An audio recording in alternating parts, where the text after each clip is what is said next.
ससुरारी सोर हो सिंगार कके रही तैयारी फगुआ में सोया के बोलौनी ससुरारी सोर हो सिंगार कके रही तैयारी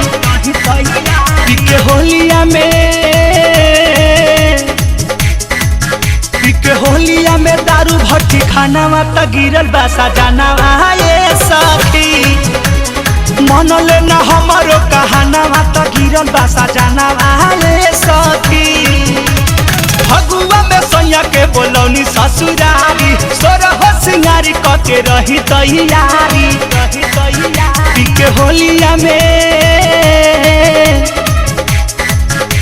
के होलिया में दारू भट्टी खाना त गिरल बसा जाना ये सखी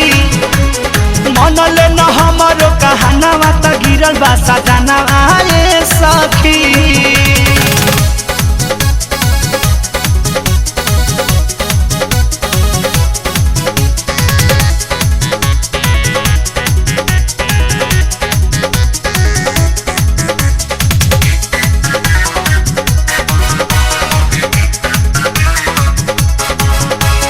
रही जतवले की जानी पी के यही हो इज्जत ससुरारी के न माटी में मिलोई हो रही जतवले की जानी पी के यही हो इज्जत ससुरारी के न माटी में मिलोई हो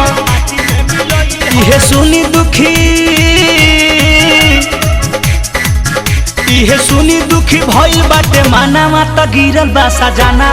ये सखी के होलिया में दारू भट्टी खाना त गिरल बासा जाना ये सखी।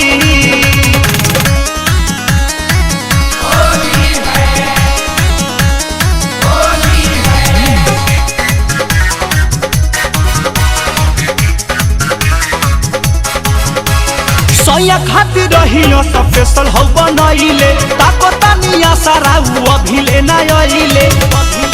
ए सखी सोया खातिर रही स्पेशल हो बनैले ताको तनिया सारा अभी लेना आइले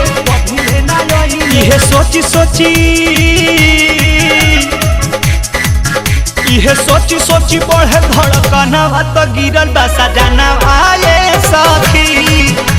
के होलिया में दारू भट्टी खाना त गिरल बसा जाना ये सखी।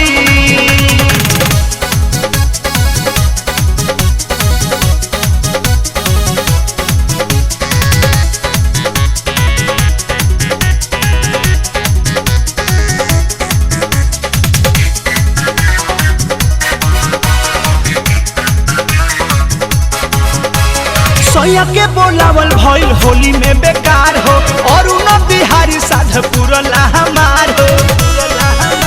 बुझल सखी सोया के बोलावल भइल होली में बेकार हो और उन बिहारी साध पुरला हमार हो